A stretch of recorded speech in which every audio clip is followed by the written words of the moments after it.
Pay for it now. That's what my sister-in-law said to me, loud enough for every guest at the table to hear. She didn't ask. She commanded. And just like that, the whole table burst into laughter, me in-laws chuckling as if I were the hired help who'd forgotten her place. My husband looked away. No one stepped in. No one even flinched. But I didn't laugh. I looked around the room. 20 people, all dressed in silk and smugness, waiting for me to pull out my card like I always did. Only this time, I didn't. I stood up slowly, placed both hands on the table, and said just one sentence. The room went quiet. The laughter died. And every eye turned to me. That's the moment everything changed. And if you think this story is about money, you're wrong. This is about dignity. I used to think marrying into the Crawford family meant I was finally part of something solid. They were big on traditions, big on appearances, and even bigger on pretending everything was perfect. I came from a modest home where holidays meant mismatched chairs and secondhand china. To them, perfection meant curated centerpieces and three-course dinner 7 for a Tuesday. When I married Daniel, I told myself I could learn their rhythm. That if I kept quiet, gave enough, smiled at the right moments, they'd eventually stop treating me like an outsider. They never did. The first few times I picked up the check at family dinners, it was subtle. "Oh, Emily, you work in finance, you've probably got this." Or, "You're just so good with numbers, honey." I didn't mind. It felt generous, adult, useful. But then it became expected. When someone forgot their wallet, it was always during a meal I was invited to. When the bill came, it never landed in front of anyone else. And when it did, eyes shifted toward me like it was a joke we all shared, but I wasn't laughing. At first, I rationalized it. I told myself they were just unorganized, or maybe I really was the one best suited to manage these things. Daniel, my husband, would squeeze my hand under the table and whisper, "Thanks, Em, you're amazing." But slowly, his thank yous stopped. And his hand stopped reaching for mine. That's when I realized I wasn't just helping. I was being used. It wasn't just dinners, either. It was birthday gifts, spa packages, hotel reservations, vacation deposits. His sister, Madison, once accidentally booked a weekend in Aspen and added my name to the invoice, texting, "Hope you don't mind, it's easier that way, right?" And I paid. Every single time. I kept thinking if I gave more, they'd see me differently. That maybe the money I spent would earn me something more than polite nods and condescending smiles. Instead, all it earned me was silence when I needed support. Like the night I was promoted to VP, we were all at dinner, and when the announcement popped up online, I looked around the table smiling, expectant. No one said a word. Not Daniel, not his parents, not Madison. It was like the success of a woman in their circle didn't count unless she'd married it or inherited it. That night, I paid the bill again. And I went home with a lump in my throat and a credit card receipt for $380. But I still wasn't ready to walk away. Not yet. Daniel wasn't a bad man. That's the part that made it harder. He was gentle, funny in his quiet way, and he adored his family maybe too much. From the beginning, I knew he'd never raise his voice to them. I just didn't realize how completely he would lower his voice for me. When we moved in together, I noticed the subtle signs. Decisions he deferred to his mother, bank accounts he kept temporarily tied to her for emergency reasons, and the way he always hesitated when I brought up setting clearer boundaries with Madison. He'd rub the back of his neck, sigh, and say, "They're just used to things a certain way." That certain way meant every family gathering revolved around his parents' preferences. If I suggested something different, a new restaurant, a simpler party, I was met with awkward silence or, worse, thin smiles that didn't reach anyone's eyes. And yet I kept showing up. I helped cook. I decorated for their birthdays. I organized spreadsheets for holiday shopping so nobody was forgotten. One Christmas, I stayed up till 3 a.m. wrapping 37 gifts, none of which had my name on the tags. I laughed it off when Madison said, "You're so good at this, like a real little elf." It stung more than I admitted. I bought my mother-in-law a leather handbag she once admired in a magazine, 200, even on sale. She opened it, smiled, and said, "It's a nice imitation," before moving on to the next box. Daniel saw the look on my face. He didn't defend me. He just whispered, "Don't take it personally. She's particular." Particular. That was the word he always used when they excluded me from things. When they posted group photos I wasn't invited to. When they accidentally made brunch reservations for 6 instead of 7. But the worst part wasn't what they did. It was what I allowed. I kept thinking if I endured enough, if I earned enough, paid enough, they'd stop treating me like a temporary guest at their permanent table. I was wrong. Over time, I felt myself shrinking. Not visibly. I still smiled, still brought wine, still carried my gold card in my purse just in case someone forgot, but inside, something in me had begun to erode. My sense of self, my dignity, my voice? Still, I told myself, just make it through the next event. Then decide. That next event? It would be the night everything fell apart. The family party where Madison barked, "Pay for it now." The night the jokes stopped. The night I stood up. But before we get there, you have to understand the cost I had already paid. And why silence was no longer an option.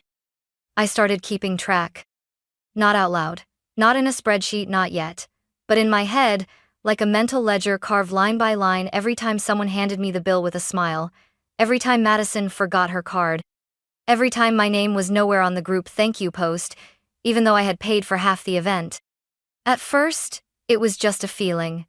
A sinking weight in my chest, a silent itch behind my ribs that whispered, "This isn't right."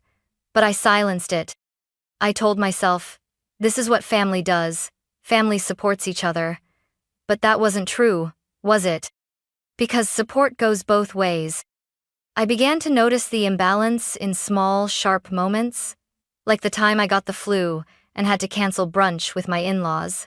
No one checked in. But the next week, when I didn't show up with the custom cupcakes I had promised for my niece's birthday, Madison texted, "Wow, thanks for bailing. Real classy." No, hope you feel better. Just disappointment that I wasn't there to decorate her child's party like I always did for free. There was the vacation to Napa Valley, organized by my mother-in-law, who had accidentally booked one fewer room. Guess who ended up sharing a fold-out couch in the suite while Madison and her husband had a king with a vineyard view? They said I was so chill and easygoing. What they really meant was, I wouldn't complain, I'd never say no. Until I started whispering it to myself. No. It became a mantra, repeated behind every forced smile. No, I don't deserve to be treated like a credit card with legs. No. This isn't how love should feel. No, I will not keep shrinking to make them comfortable. Eventually, the ledger in my head turned real. One night, after paying for yet another dinner Daniel had forgotten to plan for, I opened my laptop and began typing. I created columns: date, event, amount, who benefited. 3 years. 78 events. Over 91, 0. And those were just the receipts I still had. I stared at that number. It didn't even make me angry. It just made me tired. That night, I couldn't sleep. I lay beside Daniel, listening to the quiet of our apartment, and realized they didn't love me for who I was. They loved what I gave, and I had given enough. I didn't know what I was going to do yet, but I knew this. The next time they handed me the bill, I wouldn't pick it up. I'd pick me instead. It was supposed to be a celebration. Daniel's parents were renewing their vows 40 years of marriage, a grand dinner party at one of the most expensive restaurants in the city. The invitation arrived in gold-embossed cardstock. Madison texted me a week before. "You're coming, right? Mom expects it to be flawless. Can we count on you for the wine tab again?" No. Hi. No, thank you. Just assumption wrapped in entitlement. I stared at her message for a full minute before replying. Sure. Then I closed my phone, quietly adding another line to the spreadsheet. I dressed in black that night, not out of spite but because I wanted to disappear. To be quiet and watchful, not dazzling. Madison wore red, bold and smug, like she was walking into a coronation. My mother-in-law was dripping in pearls. Daniel adjusted his cufflinks 3 times before we left, nervous energy radiating from him like a boy about to fail a test he never studied for. The restaurant was candlelit and extravagant. White linen, crystal glasses, waitstaff in bow ties. A jazz trio played softly in the corner. The Crawfords had filled 2 long tables with family, friends, and distant connections I didn't even recognize. But no one seemed to notice I was alone at the end of the table, pouring my own water while everyone else laughed in clusters. As the courses arrived, steak, wine, lobster, cakeeth, mood swelled, toasts were made, speeches delivered. Madison made sure to name every family member who helped make the event possible. My name was never mentioned, but I had expected that. What I didn't expect was what came next. The waiter arrived with the bill, a small leather folio set discreetly at the center of the table. Madison reached for it first, skimmed the total, and raised an eyebrow dramatically. "Oh wow," she laughed, holding it up like it was part of a magic trick. Who knew love costs so much?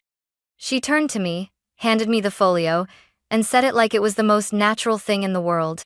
"Pay for it now." Just like that. Like a command. The laughter around the table echoed instantly. My father-in-law chuckled. My husband looked away. Even my mother-in-law sipped her champagne without flinching. The joke had landed. I was the punchline. But this time, I didn't laugh. I didn't even blink.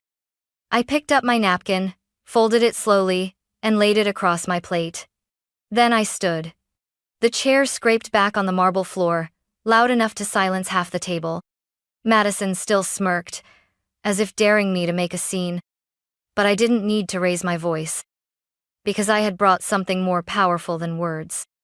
I brought the truth. I didn't pick up the bill. Instead, I reached into my purse and pulled out a thick white envelopion I had sealed myself just that morning. Every finger at the table seemed to pause midair as I held it up, letting the weight of it speak before I did. "You want me to pay?"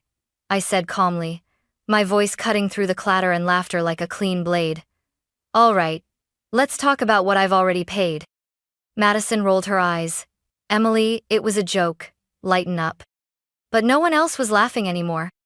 I slid the envelope across the table to her. "Inside, you'll find every major expense I've covered in the last 3 years. Dinners like this, birthday parties, spa weekends, Napa, flights to Charleston. Your daughter's preschool tuition, yes, I covered half when you said it was a rough month." My mother-in-law's glass froze midair. "I itemized everything," I continued. "Because I wanted to be sure. I wanted to know if I was imagining things. If I was just being dramatic, ungrateful, or selfish like you've all hinted before." I turned to Daniel. "Even you." He stared at me, wide-eyed, pale, speechless. Madison opened the envelope, leafing through the printed spreadsheets page after page after page. "That total," I said, "comes to 97,640.2.18, not counting tonight's dinner." Gasps rippled down the table. One uncle choked on his wine. Someone else muttered, "You're kidding." But I wasn't. I let the silence stretch. No one could pretend anymore. Then I turned to my in-laws, my voice unwavering. "You've treated me like a bank with a dress on. Not a wife, not a daughter-in-law, not family. Just someone convenient. And I've let it happen. For too long." My mother-in-law's lips curled. "This is incredibly disrespectful. You're embarrassing yourself." "No," I said, shaking my head. "I'm freeing myself." Madison leaned forward, hissing, "You seriously tracked every dollar?" I smiled. "I did. Because you never noticed the time, the effort, the money. You never once said thank you. You never even asked if I was okay." I reached for the little gift box on the table, the one I had wrapped with care for the occasion. "This was going to be for you," I said to my mother-in-law, "a watch that cost me a weekend's salary. But now, I'm keeping it." I picked up my clutch, straightened my shoulders, and looked around the room one last time. Let this be my final contribution to the Crawford family. I turned to Daniel. I'm done. And whether or not you choose to follow me, I'm walking out of this restaurant with my dignity, and that's more than anyone here ever gave me. Daniel opened his mouth to speak, but no words came out. His mother reached for his arm like she always did, always ready to pull him back under her control. But I had already stepped away. I walked toward the exit slowly, not in anger, but in clarity. And as I passed the host stand, I paused. I turned, not to look at them but to speak loud enough for the whole room to hear. By the way, I said, I booked this restaurant for you. The deposit was non-refundable, so technically, you've already used me tonight. Congratulations. Then I left. I didn't cry in the car. I didn't blast music or scream or call a friend. I just drove in silence, letting the glow of streetlights blur through the windshield as if the whole night had been a fever dream. My hands were steady on the wheel, my breathing calm. But something inside me had shifted so profoundly. It was like I had finally stepped out of someone else's life and back into my own. That restaurant door hadn't just closed behind me. It had sealed off years of humiliation I didn't even realize I'd accepted. By the time I reached home, not hours, I was exhausted. I peeled off the dress I had chosen so carefully, the heels I had broken in just for tonight, and tossed them into a donation bag. I made myself tea, sat on the floor, and watched the steam curl toward the ceiling like smoke rising from something I had finally burned to the ground. The next morning, the phone calls started. First, Daniel. 6 missed calls. Then a text. Please, just talk to me. Then his mother. That was cruel. You embarrassed our entire family. Followed by Madison. Wow, you've always been dramatic, but that was next level. I didn't respond. By noon, Daniel was at my door. I didn't open it.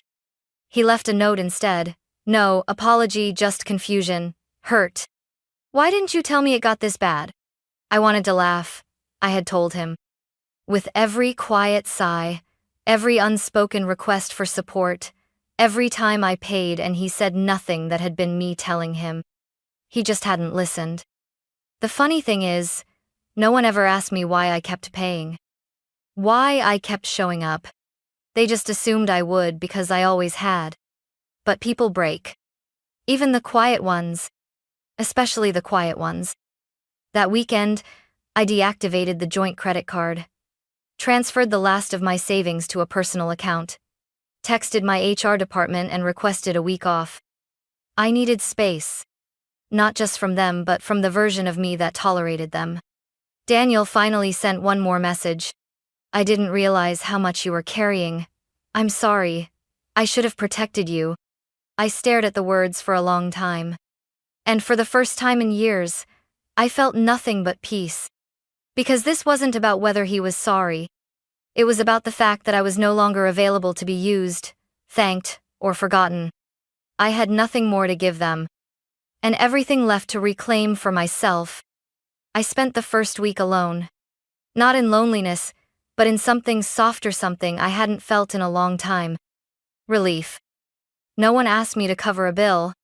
No one made backhanded comments about how ambitious I was. No one guilt-tripped me into showing up, dressing up, or paying up. I slept in. I made coffee slowly.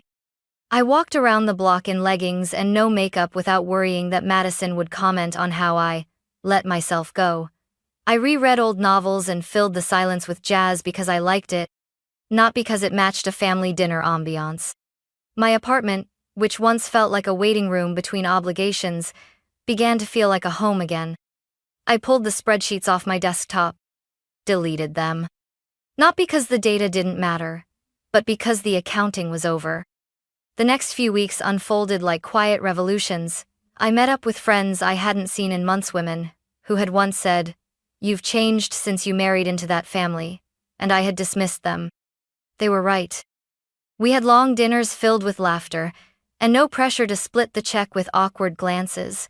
I remembered what it was like to be around people who didn't expect anything from me, except honesty. Who listened when I spoke. Who didn't make me feel small to feel bigger themselves? I booked a solo weekend in Sedona.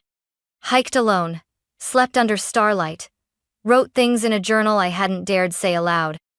I wanted to be accepted so badly, I let myself be erased. I thought sacrifice would earn love. It only earned silence. I was never too much. I was with people who gave too little. When I returned, Daniel had sent one more message. Not a plea, not a guilt trip, just this. I've started therapy. You were right.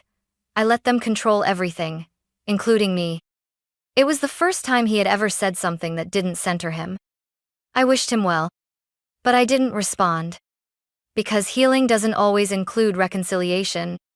Sometimes, it's just the peace of finally choosing yourself. I started a small foundation quietly, anonymous, offering financial literacy coaching to women who feel trapped in relationships where money is power and silence is currency. I didn't tell anyone from the Crawfords. I didn't need their applause. I wasn't building this to prove anything. I was building it because I could. Because finally, all that energy I once gave away was coming home. To me. Months passed. The holidays came and went. I didn't get an invitation, not even a card. And for the first time in years, I didn't wait by the phone. I didn't wonder if they'd reach out, apologize, explain. I didn't need them to. Because I had stopped hoping to be welcomed and started choosing where I felt whole. Daniel and I signed the divorce papers on a rainy Tuesday. It was quiet, clean, no arguments, no bitterness. Just a long exhale between two people who had finally accepted the truth.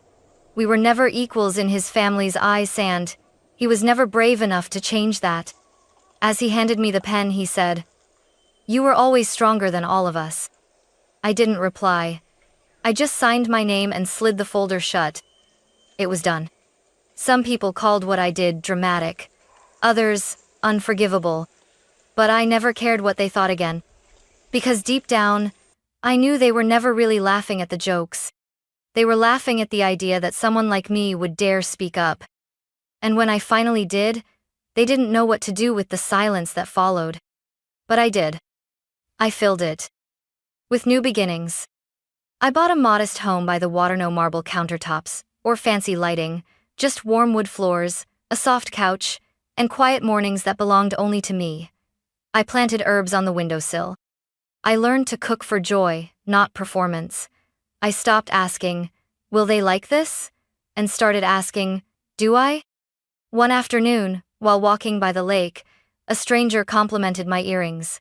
I thanked her, and she smiled. "You look like someone who knows exactly who she is." And for the first time in a long time, I believed it. Not because I had money, not because I had status, but because I had boundaries, and the courage to enforce them. I don't know if the Crawfords still talk about me. Maybe they do. Maybe they call me ungrateful, difficult, selfish. But that's okay. Let them tell whatever story helps them sleep. I know the real one. The one where I finally stood up in a room full of people who took me for granted, and chose, with steady hands and a clear voice, to leave. Not because I wanted to punish them, but because I finally understood that being the one who always pays doesn't mean you're valued. It just means you're available. And I'm not anymore.